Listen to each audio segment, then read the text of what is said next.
Hi, I'm Barry Fisher. I recently retired from the Natural Resources Conservation Service after 39 years of service. And I'm Joe Rorick, and I'm the agronomist for the Indiana Conservation Cropping Systems Initiative. We're here today at Morgan Brothers LLC, located in Cayuga, Indiana, which is in west central Indiana. And they're going to share their strategy of how they implement the soil health principles on their cash grain farm, which includes corn, soybeans, and wheat. I'm Carter Morgan with Morgan Brothers LLC here in Cayuga, Indiana. I farm with my dad, Brian, my uncle, Daryl, and my brother, Brent. We're just general corn and soybean growers that incorporate cover crops and no-till in with our operation. We start with moldboard plows and turning the soil over, and because that's what Dad and Grandpa did. We didn't realize what we needed to do. We were doing what our dad and grandpa were doing. And today, we do none of that. I met a gentleman in the early 90s. He said, my recommendation is to start doing some no-till as much as you possibly can. And we said, the only way for us to really go no-till is to sell all of our tillage equipment. And we sold everything so that we would not be tempted to even do any tillage. Some of that money, we put it in to get ready in the planter to plant no-till. Now we just absolutely refuse to pretty much till anything. The soil just, I can't explain it until you get out there with a shovel and dig it, but it just changes. It changes your ability to absorb the rain. It works like a sponge rather than just hitting a flat surface. Soak that water through that sponge, all your nutrients stay in the field, and when that water comes out that tile, it goes into the tributary, then by golly, it's clean water. Back when we were in conventional system, we would put 200 to 220 pounds of nitrogen on a field for corn. Now then, we're going out there and we're coming out with 165 pounds of nitrogen and still raising the yields comparable to the guys that are putting on 220 in a conventional system and letting that nitrogen go right down the creek. We don't like that.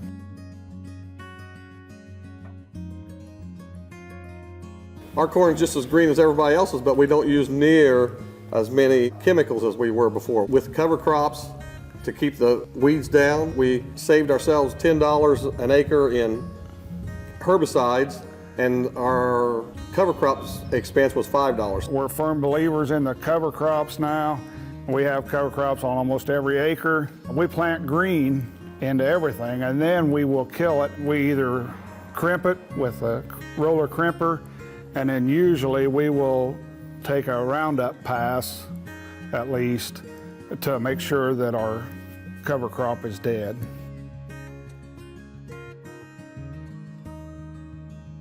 We're a long ways away from where we were before because we don't have the soil erosion.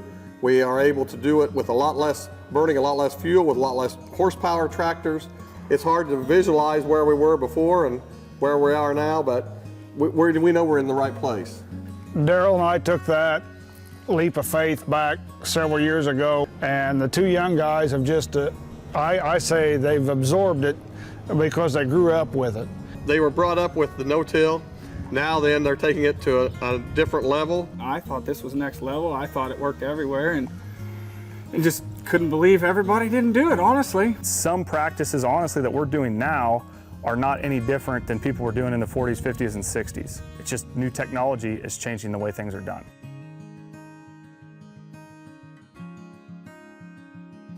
We don't give ourselves a chance for our soil to erode. Our topsoil is what's going to lose, and that's where most of our nutrients are, and we need to keep that on the field. If it does erode, then water quality issues, environmental issues, those things start to play a factor.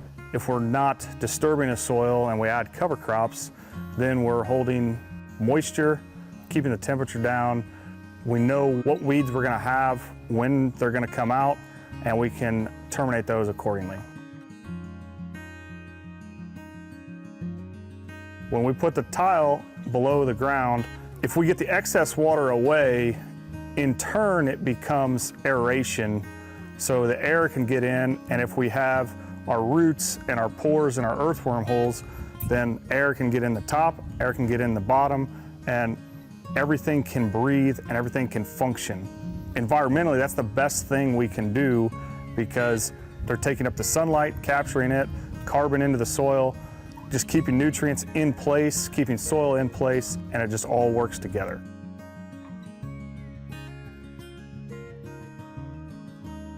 Currently, we're about 4.5, 5 miles from the Wabash River. The things that we do here definitely impacts what happens in the Wabash River, anybody that farms along those, and eventually into the Mississippi River.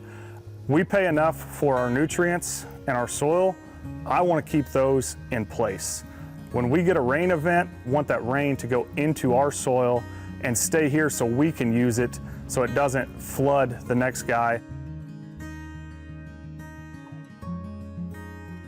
Our equipment line is very minute for the amount of acres that we farm. We really only have 3 tractors. The amount of fuel that we use is minute.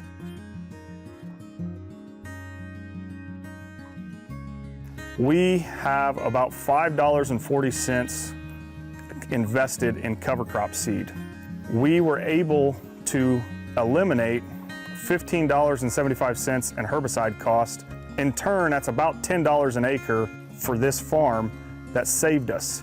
I don't see us having a yield decrease. I don't see us having any other issues, and our weeds are smaller, easier to control.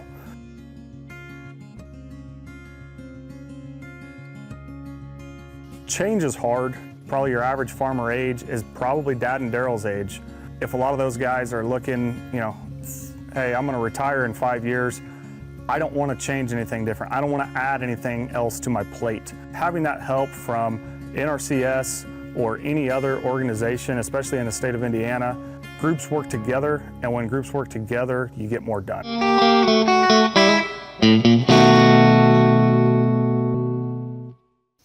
So Carter, we've got a no-till corn system here. No-till corn has been planted into cereal rye. I've heard agronomists say that that's not always such a good idea. What's your primary purpose for planting this corn into this much high carbon residue?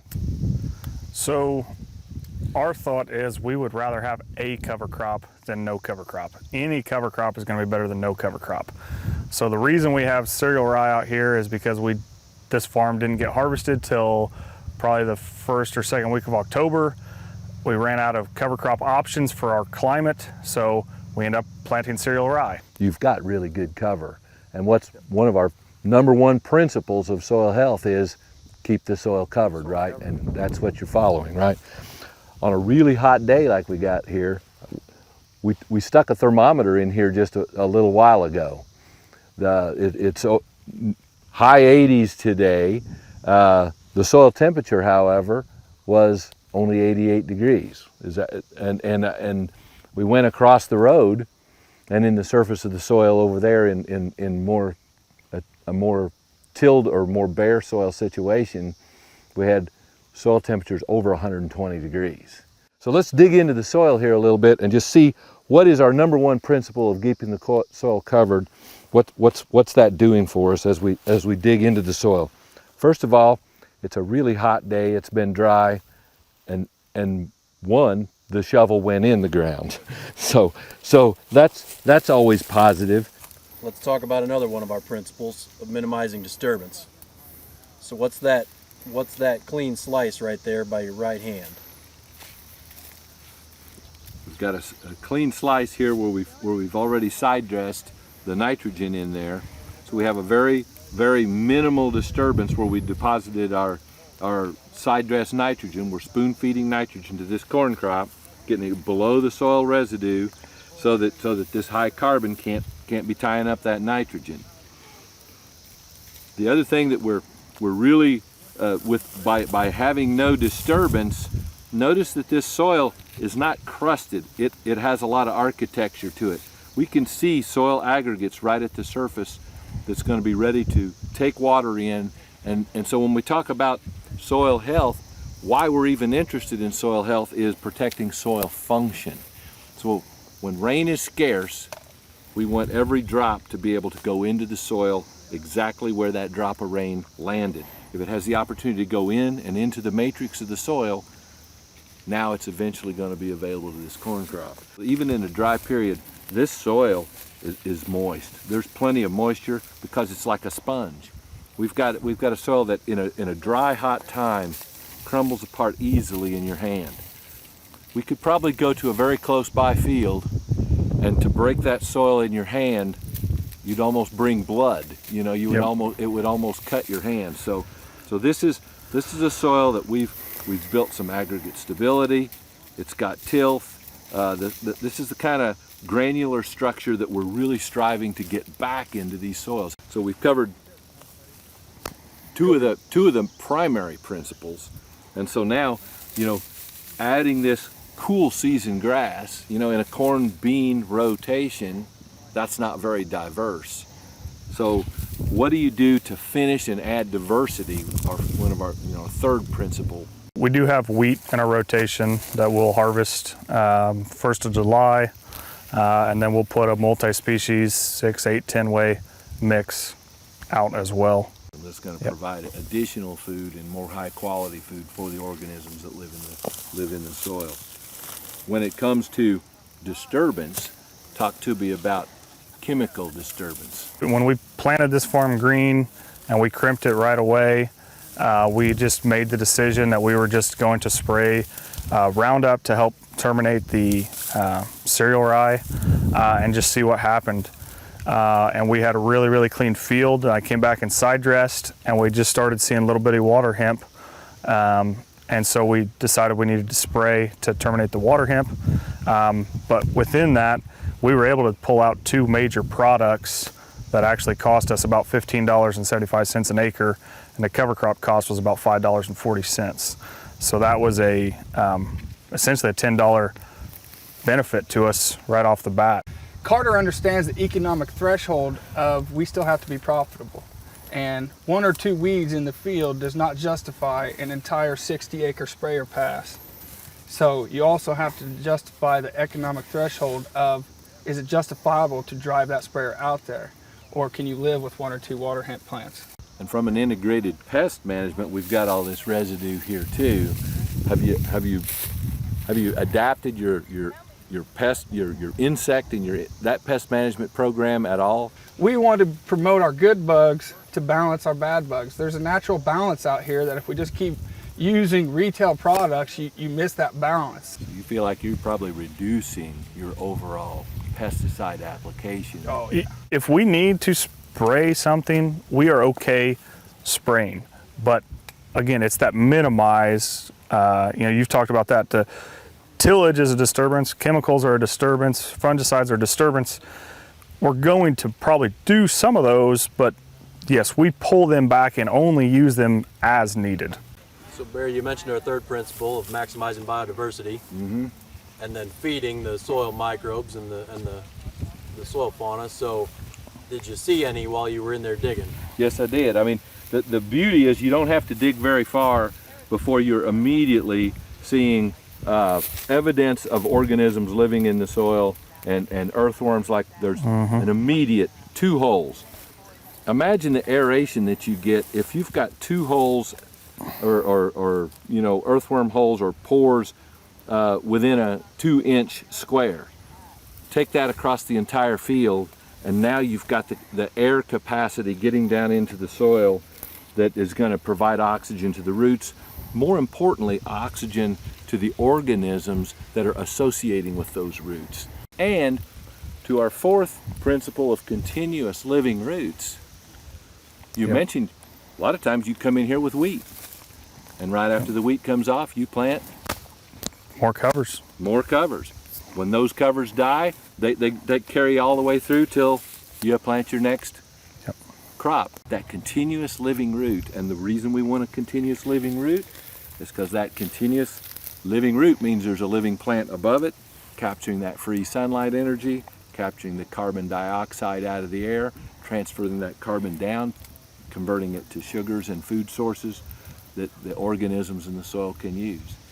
They'll process it, they'll store it, they'll sequester some of that carbon back to our soil, and voila, we're building soil organic matter.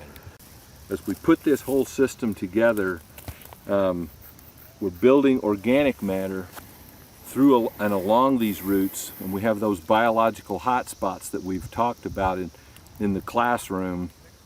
But along that rhizosphere is a whole different pool of organic matter. It's more the labile carbon and the living organisms that compile. That's part of the organic matter too. It may not show up on your soil test. That's more humus, that's more the old carbon. It takes a long time to build that on the soil test, but today we know the importance of all the fractions of soil organic matter, even the new fractions and the living fractions of organic matter and the liquid fractions of organic matter, because they are working just as hard to build the function back into your soil, build that organic matter, build the aggregate stability that allows water and air to move through the soil. So you know, you got to pay attention to, that's why we want living roots all the time, because there's a lot of things that live along those roots that are part of that organic matter pool, you know, the total pool of organic matter. One of the best respiration tests is right there. if that soil smells good, there's a reason it smells good. You know, that means that bacteria that's processing down there is putting off, you know, it's processing, and you've got good things going on. Barry, right there in your right hand, looks like you've got quite the night crawler channel. Oh yeah. Yeah, you can see air through it, see light through it. And it's pretty dry out here, especially at the surface, so we might not expect to see a lot of biological activity currently, but that's clear evidence of it. And if you're in an area that has night crawlers, you can go out and pull back the residue and look for these middens here. Now, you can find these middens where residue's been piled up, and you can kind of take a pocket knife and peel that apart. And this looks like it might be an older midden here. So I'm not seeing the residues pulled into the soil from the nightcrawler, but I'm actually seeing quite a lot of other smaller redworm channels and things where maybe some other organisms have been taking advantage of that. But when we're talking ecological nutrient management, this is why sometimes in soil health systems we see things a little differently that may not show up on a standard soil fertility test, because we may have a lot of night crawlers that are burrowing 3 to 5 feet into the soil, so we're getting concentrations of carbon and things and available nutrients around those channels, and then we're getting other organisms that are taking advantage of that as well. So I think you've got a practical and very logical system that's founded in the 4 soil health principles, and you're finding a way to make it as economical as possible, and you're reaping the benefits of every aspect of your soil health management system. Soil health is a journey, and we're all on it together. Absolutely. Really. Yep. Great job, guys.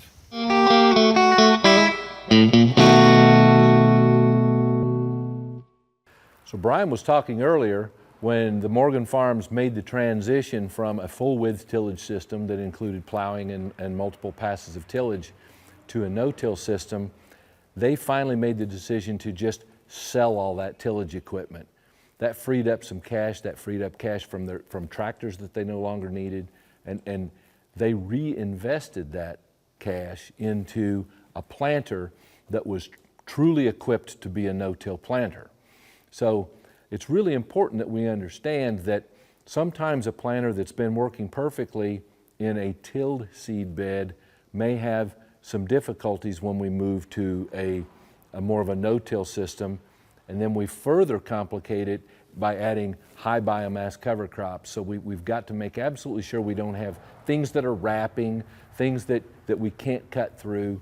So we have to understand that our planting principles, especially in corn, beans, and most cash crops, is we still, no matter what the residue cover we're trying to plant through, we still need every seed exactly the same depth. We would like to space every seed exactly the same distance. We'd like every seed in the same moisture, every seed in the same temperature, every seed in the same access to the resources that it needs, so that it not only germinates, but grows at the same rate as its neighbor next door. That's how we optimize yield. So just because we're in a no-till system, that doesn't mean we're okay with getting a reduced stand of our crop. We have the technology today, no matter what color planter you have, no matter what brand planter you have, we can add adaptations to that planter to accomplish those key goals. So Carter, take us through from the front to the back those additions or those key components that help us get that job done. So right here we have essentially what is called row cleaners, could be residue movers. What these are going to do, especially in a straight no-till situation, is any residue that is on the ground, these are going to just literally move the residue away.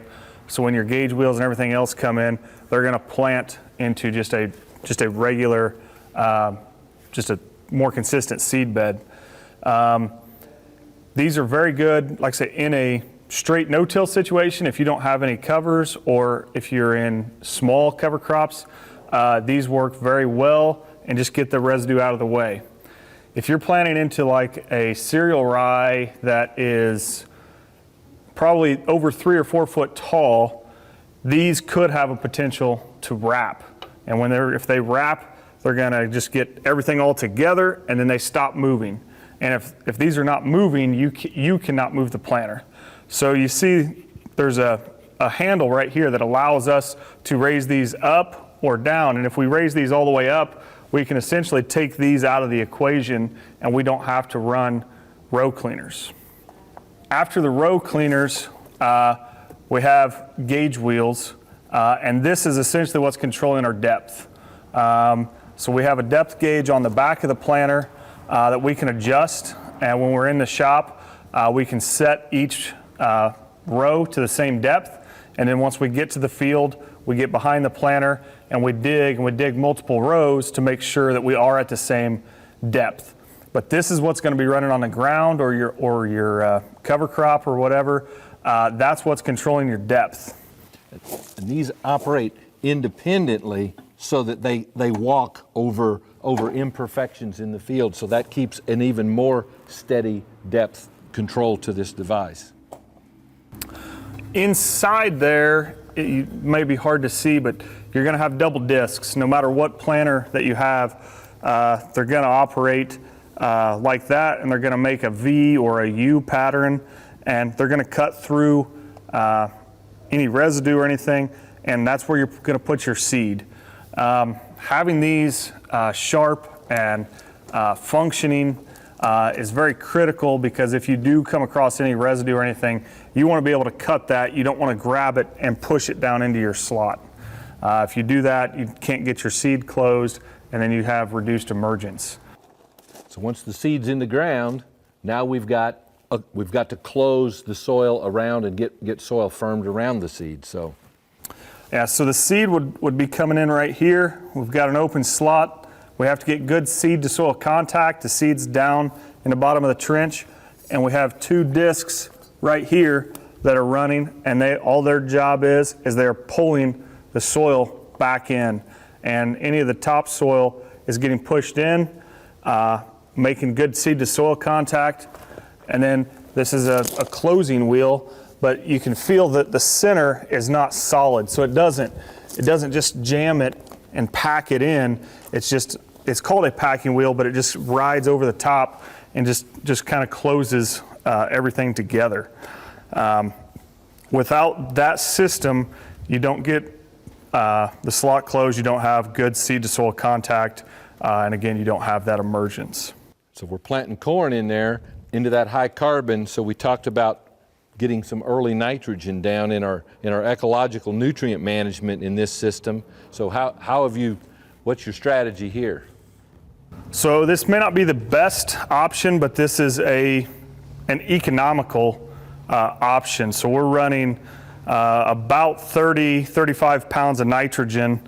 It's coming through here. It's controlled right here. We've got some orifices in this, and then it's just running out essentially about 2 inches off to the side of the seed, and it's running on top of the ground. That's not great, but when we do have cover crops, generally have more moisture.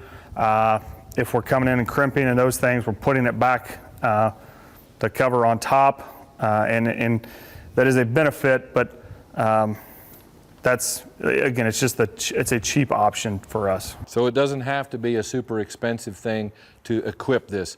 How much additional cost did you have to go through to make this from a just regular off-the-shelf planter to a planter that does the job for you? This planter set up the way it is actually is probably cheaper and actually has less than some of our conventional till neighbors. Right. Honestly, I mean, we've got neighbors that may be running some sort of liquid, maybe it's an in-furrow, but they're running liquid on the planter. And they may have different closing wheels. They may add a coulter with a row cleaner. They may add other things to their planter, but this is literally out of the factory basic, but it does what we need it to do. So it doesn't matter which color planter, they'll accomplish these main tasks the same way or in slightly different ways, but their ultimate goal, there's a way to get almost any planter to do the things that we need done. It's just we need to make sure we understand what strategies and what apparatuses are going to accomplish that on each planter style that we have out there. It doesn't have to cost you an arm and a leg. We can get this done very economically, but we just need to know which things are important and which things are not. And that's what we've got here. So we hope you learned a lot today about how the Morgans have transitioned from a conventional farming system to a no-till and to a soil health management system, and how they're strategizing to implement the 4 soil health principles on their farm. And special thanks to the Morgan brothers for having us out, and we sure did learn a lot today. And if you're looking for more information on the soil health principles or anything else we've covered, please check out our website. Thanks for joining us.